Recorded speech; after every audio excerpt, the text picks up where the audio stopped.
আসসালামু আলাইকুম। আমি কৃষিবিদ ডক্টর মোহাম্মদ মুজাহিদুর রহমান। আমি আপনাদের একটি উপকারী ছত্রাক, আমরা সেটা সকলে ট্রাইকোডার্মা বলে চিনি।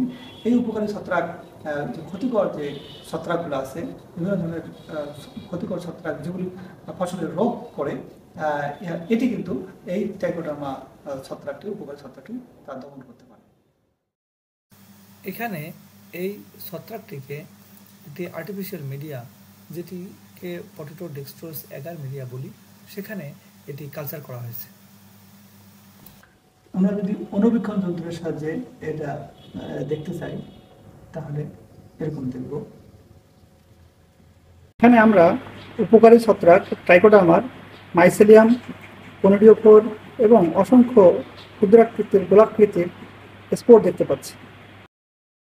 এখানে আমরা দেখার চেষ্টা করব যে নীলাভ সবুজ রঙের যে ট্রাইকোডার্মা আছে ডান পাশে, সেটি কিভাবে কালো রঙের যে ছত্রাকটিকে ঘিরে ফেলেছে বা মেরে ফেলতেছে সেটি একটু বোঝার চেষ্টা করব। এখানে এই ট্রাইকোডার্মা কাইটিনেস, প্রোটিনেস বা গ্লুকোনেস এনজাইম তৈরি করে, এটি দিয়ে এই কালো রঙের ছত্রাকটিকে মেরে ফেলতেছে।